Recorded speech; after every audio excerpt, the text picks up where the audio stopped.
ഈ കപ്പൽ അപകടവുമായി ബന്ധപ്പെട്ട് മന്ത്രി സജി ചെറിയാൻ മീഡിയ വണ്ണോട് ചില കാര്യങ്ങൾ പറയുകയുണ്ടായി. കപ്പൽ അപകടങ്ങളിൽ സംസ്ഥാന സർക്കാർ കൃത്യമായി ഇടപെട്ടിട്ടുണ്ടെന്നാണ് മന്ത്രി പറയുന്നത്. മത്സ്യത്തൊഴിലാളികൾക്കൊപ്പമാണ് സർക്കാരെന്നും മന്ത്രി സജി ചെറിയാൻ മീഡിയ വണ്ണിനോട് പറഞ്ഞു. കോടതിയുടെയും സർക്കാരിന്റെയും മത്സ്യത്തൊഴിലാളി സംഘടനകളുടെയും നിലപാട് ഒന്ന് തന്നെയാണെന്നും ഇൻഷുറൻസ് കമ്പനിയുമായി ബന്ധപ്പെട്ട് നഷ്ടപരിഹാരം ലഭ്യമാക്കാനുള്ള നടപടികൾ പുരോഗമിക്കുകയാണെന്നും മന്ത്രി സൂചിപ്പിച്ചു.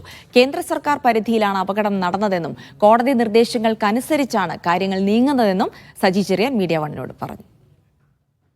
മന്ത്രി സജി ചെറിയാൻ ഇപ്പോൾ നമ്മോടൊപ്പം ചേരുകയാണ്. മിനിസ്റ്ററെ, ഈ മത്സ്യത്തൊഴിലാളി സംഘടനകൾ ഇപ്പോൾ ഹൈക്കോടതിയെ സമീപിച്ചിരിക്കുകയാണ്. അതായത് ഈ കപ്പൽ അപകടങ്ങൾ ഉണ്ടാകുന്നതിൽ ചില ദുരൂഹതകളുണ്ട്, മത്സ്യമേഖലയിൽ വലിയ നഷ്ടമുണ്ടാക്കുന്നുണ്ട്, പാരിസ്ഥിതിക പ്രശ്നങ്ങൾ ഉണ്ടാക്കുന്നുണ്ട്. ഇതുമായി ബന്ധപ്പെട്ടിട്ടുള്ള നഷ്ടപരിഹാരം വേണം, കോടതിയുടെ മേൽനോട്ടത്തിൽ വിദഗ്ധ സമിതി വേണം എന്നൊക്കെ ഒരു നിർദ്ദേശമാണ് അവർ മുമ്പോട്ട് വെച്ചിരിക്കുന്നത്. ആ നിർദ്ദേശത്തെ നമ്മൾ തള്ളേണ്ട കാര്യമില്ല. കാരണം ആദ്യത്തെ കപ്പൽ അപകടം ഉണ്ടായപ്പോൾ തന്നെ പിറ്റേ ദിവസം തന്നെ ബഹുമാനപ്പെട്ട മുഖ്യമന്ത്രി യോഗം വിളിച്ചു. അതിൻ്റെ അടുത്ത ദിവസം അദ്ദേഹത്തിൻ്റെ നിർദ്ദേശപ്രകാരം ഞാൻ എല്ലാ ശാസ്ത്രജ്ഞന്മാരുൾപ്പെടെ ഉള്ള ബന്ധപ്പെടുത്തിയ യോഗം കൂടി 13 കണ്ടെയ്നറുകളാണ് അപകടകരമായ അവസ്ഥയിലുള്ള ദ്രാവകമുള്ളത്. അപ്പോൾ പക്ഷേ അത് കടലിലോട്ട് ഒഴുകിയിട്ടില്ല, കടലത് പൊട്ടിയിട്ടില്ല, മറ്റു ദുരന്തങ്ങൾ സംഭവിച്ചിട്ടില്ല. അവർ പറയുന്നൊരു കാര്യം സാൽവേജ് കമ്പനി പിന്മാറിയതിൽ ദുരൂഹതയുണ്ടെന്നാണ് പറയുന്നത്. ആ സംഭവത്തിന് ശേഷമാണ് പിന്നെ അടുത്തൊരു കപ്പൽ കത്തുന്നത്. ഒന്ന്, വലയിടാൻ ആ ഭാഗത്ത് കഴിയില്ല, അപ്പോൾ നമ്മൾ ആ ഭാഗം ലൊക്കേറ്റ് ചെയ്തു. അത്രയും ഭാഗത്ത് വലയിടേണ്ട കാര്യമില്ല, മാറ്റി വലയിടുക. 2, മത്സ്യം പിടിച്ചുകൊണ്ട് വന്നാൽ ആ മത്സ്യം കഴിക്കാൻ കഴിയുന്നില്ല എന്ന പ്രചരണം അത് തെറ്റാണ്. കാരണം യാതൊരു തരത്തിലും കപ്പൽ അപകടത്തിൻ്റെ ഭാഗമായി ഒരു പ്രയാസവും ഉണ്ടായിട്ടില്ല.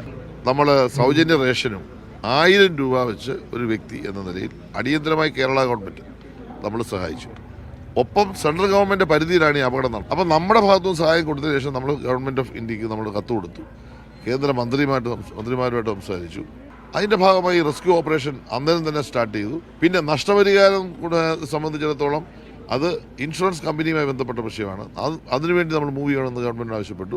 ആ നടപടിയിലേക്ക് ഗവൺമെൻറ് വന്നിട്ടുണ്ട്. ഇതിനോടൊപ്പമാണ് കോടതിയിലേക്ക് ചെല്ലു പോയത്. കോടതിയുടെ ഡയറക്ഷൻ അനുസരിച്ച് കാര്യങ്ങൾ നീങ്ങുന്നുണ്ട്.